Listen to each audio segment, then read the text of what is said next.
개인 투자자를 위한 진실된 방송 한국증권TV가 구독자 여러분을 새롭게 찾아갑니다.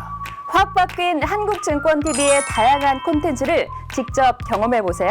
한국증권TV에서 만나요.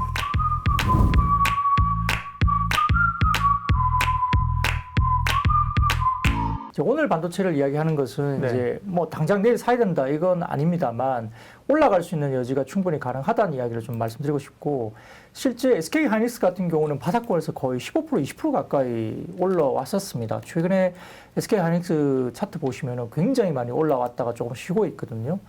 그리고 며칠 전에 이제 삼성전자가 장중에 3%나 주가를 끌어올리면서 다소 좀 분위기가 좀 약간 달라지는 거 아니냐 이야기가 나올 정도로, 근데 이게 왜 그럴까?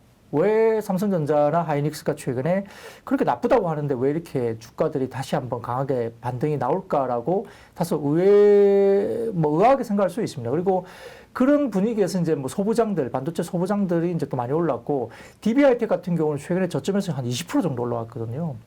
빠졌던 DBIT 같은 경우가 네. 저점 5만 원도 잠깐 깨졌었는데 6만 원 선까지 터치를 했으니까 이미 20%나 주가가 올라왔습니다. 그래서 생각보다 상당히 그 반도체 소부장들도 굉장히 강하게 지금 반등세가 나오고 있기 때문에 의외로 지금 우리가 이제 뭐 메타버스나 NFT나 이렇게 해서 뭐 게임이라든지 엔터미디어, 2차 전지 여기에 막 정신이 팔려 있는 와중에 반도체 관련 주식들이 빠진 상태에서 조정 이후에 반등폭이 굉장히 강하게 나오고 있다는 점을 우리가 간과하고 있다. 상당히 좀 별로 신경을 안 쓰고 있다는 느낌이 좀 듭니다. 그래서 반도체가 왜 지금 이게 튀어오를 수 있는 것인가에 대한 이야기를 좀 해드리려고 나왔습니다.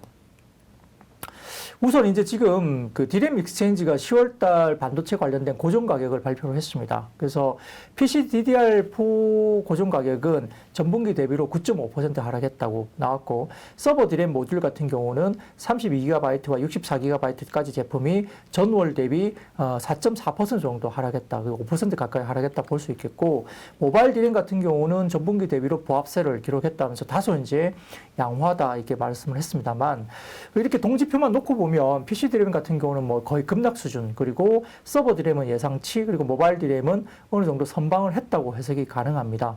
근데 우리가 이제 디램 같은 경우에 지금 글로벌 리서치들에서 4분기에 디램 가격이 20% 급락할 것이라고 계속 리포트를 내면서 사실 반도체를 완전히 부러뜨린 경우였는데요. 사실 이제 디램의 효용을 본다면 지금 가장 좀 안 좋은 것은 PC 디램입니다. PC 디램인데 우리가 삼성전자나 하이닉스 쪽에서 이제 지금 최근에 컨퍼런스 콜을 본다면 이 디램의 용처가 굉장히 다양하기 때문에 생각하는 것처럼 그렇게 빠지지 않고 굉장히 선방을 할 것이라고 계속 똑같은 이야기를 했거든요. 그게 왜냐하면 디램에서 양처를 본다면은 지금 매출액의 큰 포션을 가지고 있는 게 모바일 디램입니다. 모바일 디램이 40%이고요. 그 다음에 서버 디램이 30%, 그리고 PC 디램이 뭐 10% 중반 정도 됩니다. 그래서 매출액의 70%가 모바일과 서버 쪽이기 때문에 우리가 우려하고 있는 PC 디램이 10몇 %밖에 안 되는 수준에서 과연 PC 디램 하나만 놓고 디램이 20% 빠진다고 말하는 게 솔직히 맞냐라는 이야기가 지금 나올 수 있는 거거든요. 그래서 이런 부분들 때문에 다소 좀 노이즈가 이게 너무 과하다. 생각보다 말하는 그 포커스가 좀 잘못된 것이 아니냐, 이런 논리를 제가 먼저 말씀드리고 싶고요.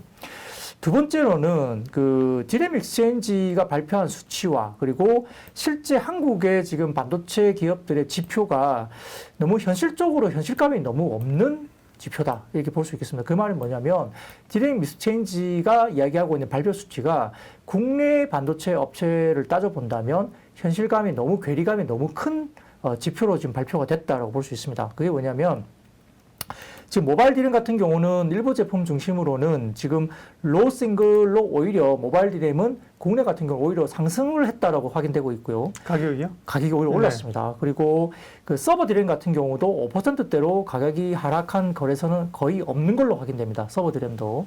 그리고 엔터프라이즈 고객의 가격은 상당히 양호한 수준으로 지금 파악이 되고 있는 상황이고, 디램 익스체인지 같은 경우는 서버 디램이 5% 정도 빠졌다고 이야기를 하고 있지만 실질적으로 그렇게 빠진 거래소는 아예 확인되지 않습니다. 그리고 제일 물량이 많으면서 가격 협상에서 가장 비우호적으로 이제 임했던 그 아마존 같은 경우도 지금 로우 싱글 하락 수준에서 계약을 맺은 걸로 추정이 되기 때문에, 로우 싱글이라고 하면 우리가 이제 로우, 그러니까 뭐 1, 2, 3% 이 정도 수준에서 가격 하락을 했다고 볼 수 있겠고요. 미드라면 뭐 4, 5, 6 정도에서 빠졌다. 그리고 하이 싱글이라고 하면 8, 9, 뭐 7, 8, 9 이 정도 수준에서 빠졌다 보는데, 아마존이 제일 팍팍합니다. 가격을 제일 후려치는 곳이고 파워가 있는 곳인데 이쪽도 지금 로우 싱글 하락 수준에서 계약을 맺은 걸로 확인이 되고 있습니다.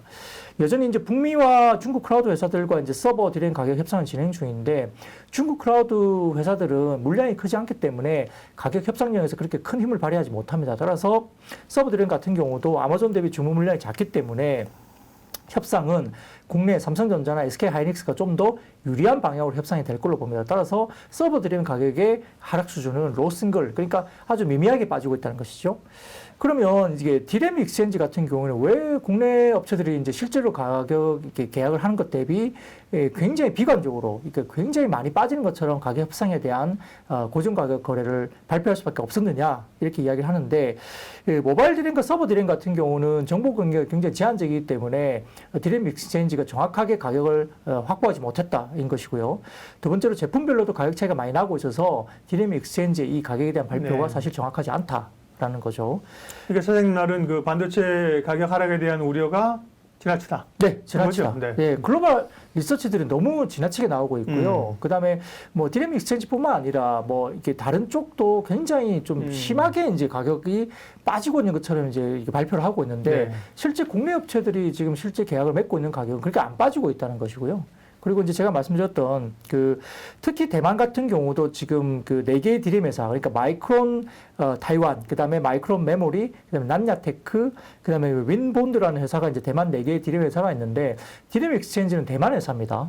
이제 글로벌 그 IB 관련해서. 그래서 이 난야테크라든지 윈본드 같은 경우는 스페셜 디램 비중이 굉장히 높기 때문에 한국 업체들과 제품 믹스가 아주 차이가 큽니다. 그렇기 때문에 여기에서 좀 괴리가 있었을 거고. 그래서 난야테크 같은 경우는 1분기, 2분기, 3분기에 평균 판매 단가의 상승폭이 전분기 대비로도 각각 뭐 15%, 30%, 20% 이렇게 상당히 월등히 높았습니다만 3분기 비트 크로스가 마이너스 10% 초반대까지 내려갔기 때문에 상당히 급격하게 꺾인 부분이 있죠. 그래서 아무래도 지금 대만 업체들이 1, 2, 3분기가 굉장히 높게 형성되면서 여기에 3분기가 비트 크로스가 마이너스 10%까지 떨어지면서 네. 이제 가격 하락이 굉장히 가파랐다면 국내 업체들의 출하량 흐름하고는 전혀 별개입니다. 국내 업체들의 출하량은 굉장히 양호하게 나타나고 있기 때문에 비트 크로스가 올라가고 있거든요. 그래서 이 디램 익스체인지가 말하는 것이 결국은 이제 대만 업체와 관련된 비슷한 이야기들이 흘러오고 있는 것이 아니냐 생각 들고요. 그래서 아마 시장 방향성은 예측은 맞다고 봅니다. 일부 가격이 조금 빠지는 예측은 맞는데 그 폭에 대한 부분들은 현실과 괴리감이 너무 크다 이렇게 볼 수 있고요. 네. 여기에 따라서 이제 좀 이야기를 할 수 있고 지난주에 제가 반도체 DDR5 관련된 이야기를 했지 않습니까? 네. 이게 굉장히 중요한 이슈인데 지금 인텔의 엘더레이크의 CPU가 출시되면서 이제 DDR5 관련된 메모리 모듈이라든지 그다음에 마더보드 그리고 PC 수요 모멘텀이 발생하고 있고요. 여기에 따라서 지금 DDR4가 뭐 레거시 제품이 되면서 가격 하락이 일부 있을 수는 있겠지만 지금 현재 DDR5를 구하기가 거의 어렵습니다. 그러면 이제 현재 PC 같은 경우는 알더 레이크 CPU를 이제 장착을 하는데 여기에 DDR5를 꽂아야 되는데 DDR5가 없다 보니까 DDR4의 물량의 덴시티, 그러니까 밀집도를 더 높이면서 DDR4를 갖다 더 많이 집어넣거든요. 그래서 DDR4의 물량도 증가할 수밖에 없기 때문에 그러면 DDR4를 많이 집어넣거나 아니면 구하기 힘든 DDR5를 넣어야 되는 거죠. 그래서 DDR4에 대한 물량이 증가하기 때문에 DDR4의 가격도 상당히 덜 빠지고 있다 이런 거고요. DDR5를 또 가져가야 되는 입장에서는 DDR4 가격을 어느 정도 잘 쳐줘야 이 삼성전자 하이닉스 입장에서는 DDR5를 먼저 주겠죠. 예쁜 애들한테 먼저 주지 않겠습니까? 그래서 DDR4 가격을 그렇게 후려칠 수도 없다는 부분이죠. 그래서 지금 전체적으로 DDR5 제품군에 대한 업그레이드가 임박해 있다는 점에서는 이 가격에 대한 하락이 네. 아까 말씀드렸던 하드 랜딩이 아니라 굉장히 스무스한 소프트 랜딩으로 갈 가능성이 크다 이렇게 알겠습니다. 보겠습니다. 네. 네. 반도체가 이제 계속 얘기하시는 거는 중요하다는 얘기겠죠. 그다음에 네. 다들 이제 반도체 업황에 대해서 힘들어하잖아요. 네. 부정적으로 보는데 과하다는 거고요. 그래서 반도체 업종을 오히려 잘 봐야 된다 지금 네. 눈여겨봐야 된다는 얘기고. 그러면 반도체 중에 제가 기억나는 걸 얘기해 볼게요. 차장님 얘기한 비메모리 쪽에서는 이제 듣고 정리해 주세요. DBI 텍도 말씀하셨던 것 같고 네. 장비 쪽은 뭐 당연히 심텍 얘기를 했었고 그 다음에 DDR5 관련해서는 뭘 얘기하셨더라? 뭐 그때도 DDR5는 네. 심텍, 네. 그다음에 뭐 해성 DS 뭐 이런 종목들이 있었고요. 네. 뭐 대부분 다 겹칩니다. 네네. 분위기들이 겹치기 때문에 그러니까 하나마이크론 이런 부분들도 상당히 하나마이크론. 좋아지고요. 그래서 결국 핵심은 지금 반도체 쪽에 메모리보다는 비메모리가 훨씬 좋습니다. 그렇기 네. 때문에 비메모리 관련된 종목들의 후공정까지 보셔야 되고요. 그래서 뭐 아까 말씀드렸던 심텍 같은 경우 DDR5의 가장 큰 수혜주이고 네. 해성 DS라든지 이런 종목도 보셔야 될 것 같고 그다음에 전체적으로 본다면은 지금 하나마이크론 같은 이런 종목들도 이제 굉장히 실적도 굉장히 좋았습니다. 네. 그래서 최근에 움직임도 좋았기 때문에 그러하고요.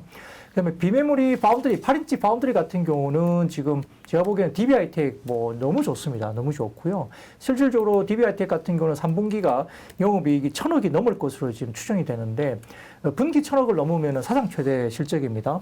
근데 4분기가 이제 안 꺾이고 더 좋아질 것 같은데 그게 왜냐면 지금 TSMC 같은 경우도 4분기에 20% 가격을 파운드리 가격을 올리겠다 이야기를 했거든요. 삼성전자도 마찬가지 입장이고 그래서 DBH이텍이 다소 조금은 작은 회사이기 때문에 TSMC나 삼성전자처럼 20%를 못 올리겠지만 가격 인상을 아마 4분기에 할 가능성이 높습니다. 그래서 네. 10에서 15% 조금 낮은 상대적으로 낮은 인상폭이 되겠지만 그래도 인상을 4분기부터 할 가능성이 있기 때문에 가동률은 100%고 그러니까 아마 3분기가 DBH이텍이 1,000억 이상 사상 최대 분기 영업이익을 낸다고 하면 4분기가 좀 더 올라가는 그림이 나올 거예요. 그래서 3분기가 사상 최대, 4분기가 더 좋다. 그리고 내년 그림을 본다면 영업이익단은 약 5천억에 육박하는 영업이익이 나오는데 아까 말씀드렸던 그 파운드리 가격 인상에 대한 효과가 이제 연간 내내 이제 반영될 거고요. 네. 두 번째로 캐파가 좀 늘어났고, 그다음 세 번째로는 그 감가상각비가 1,200억 정도 수준에서 한 3, 400억 정도 내년에 빠질 걸로 봅니다. 그 감가상각비가 빠지는 것도 이익단으로 들어오기 때문에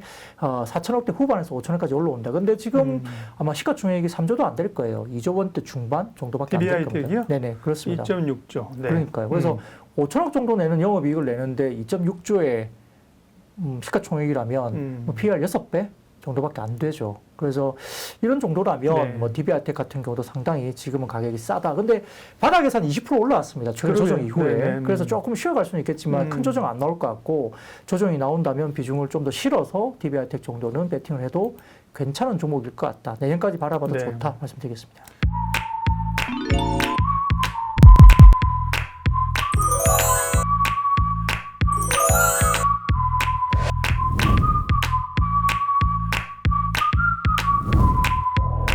개인 투자자를 위한 진실된 방송 한국증권TV가 구독자 여러분을 새롭게 찾아갑니다. 확 바뀐 한국증권TV의 다양한 콘텐츠를 직접 경험해보세요. 한국증권TV에서 만나요.